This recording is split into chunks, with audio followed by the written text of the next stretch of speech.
What's up, anime fans? It's your boy IC Josh, and I'm here with One Piece episode 717 review.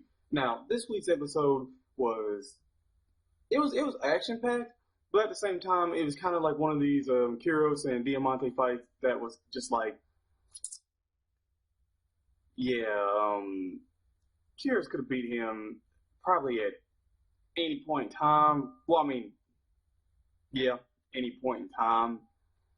Especially if Rebecca wasn't there, and if he wasn't like seriously injured, like Kyros is way stronger than Diamante. That's just a fact. Like that is just straight proven. Like I mean, Kyros went through all of that and managed to beat Diamante in one hit. Oh, with Scarlet's grave giving a 1-2 punch KO. So yeah, there's that.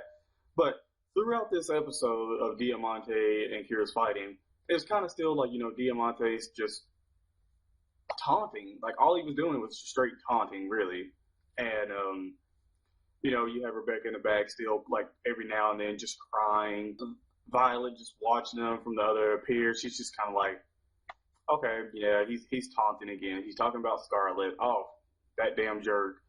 And, everybody else just sitting back there with King Riku and all that. They're just like, oh, oh, oh, oh.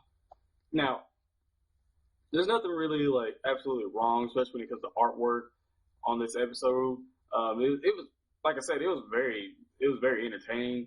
But the whole thing about Diamante, it was just kind of like Diamante. If he gets hit one time and is out, KO, done for, not getting back up, he's pretty weak. Like he's more defensive anyway. Like he's talking about his sword skills. His sword skills wouldn't do anything. I mean, Kyros was just dodging that shit like it wasn't nothing. But I gotta say, if it wasn't for Rebecca being there, and I guess probably just Rebecca being there, he probably would have been able to beat literally Diamante way, way faster. Now, I'm not gonna take anything from Diamante because he's very defensive and he does come with a lot of tricks, like the little spike balls. Like first of all, I thought those lasted way too damn long. Like, I mean, he just threw like 3 little shots up, and I'm just like, yo, why are they still falling? Like, Birdcage is up all the way, so I mean, were they like, did some get stuck on top of Birdcage and was just like, oh, now I'll, drop now?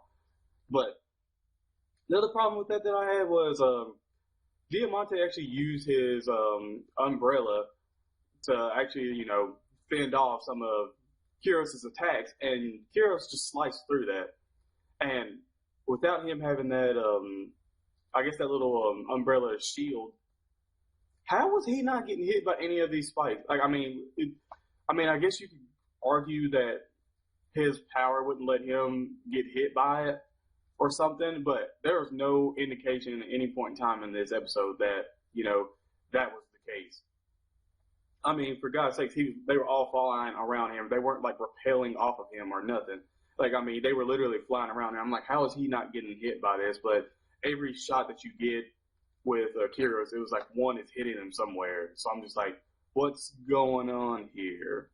Now, the ending of this episode, well, about the last 5 minutes of this episode was kind of interesting because you get to see Zoro and Pica still fight, and Violet talking about there's only 4 people left. We still got Bellamy, we still got Pica, Treble, and we still got Doflamingo. Now, with only them 4 left, it's kind of just like, this needs to be over with quick, especially the Pica fight, because I know we're going to get a lot more Pica fight. But at the same time, it's kind of like up and down because you get to see Zoro. Well, I get to see Zoro, like, go at it. That's my favorite character. But, like, Zoro was just straight slicing Pica up, and Pica's like, I'm done with this. I don't need this. And so he goes up to the flower field and basically sees Diamante, and he's just like, that's, pathetic, and can't believe I'm just sitting there looking at you like one of the top executives just sitting down there so pitiful because you got beat. And, Pica, with her little voice, it's already just like, dude, shut up already. Now, I think he's going to be trying to go after Kyros and I guess Rebecca and all them, but at the same time, it's kind of like, Zoro's coming up because we see him like look up and he's like, okay, I know where you're going. Now, Kyros probably will not stand a chance against Pica right now at all. So we do get to see that I guess Zoro's going to take it serious now. So that's awesome to see. That's kind of really how this ends. So with this whole episode, I'd probably give it a good 6.5 out of 10 because it was enjoyable and I did get to see some Zoro in there. Now, for next week's episode, we get to see that Zoro is putting on the bandana, which means you know that when Zoro puts on that bandana, things is about to get real. So I can't wait for that. The whole Pica, like, honestly, it really should have been done with by now. And you get to see that King Riku is going out on the city now, trying to, rally up everybody, try to tell them what's going on, try to tell them who's been beat, who's still alive, and everything. So that's actually good. I'm actually looking forward to that. I hope I don't get to see any Luffy and Bellamy, like, one-sided punch fest, because that's, like, it's annoying, and that really needs to be over with by now. I mean, we really do need to get this shit wrapped up and, like, moved along. But yeah, guys, if you enjoyed the video, you already know what you need to do. You need to go ahead and smack that like button and comment and tell me what you thought about this week's episode and what you possibly think is going to happen in next week's episode.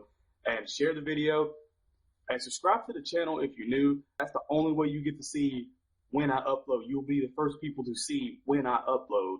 So yeah, guys, there's perks to that. With that said, guys, I'm IC Josh and I'm out. Peace.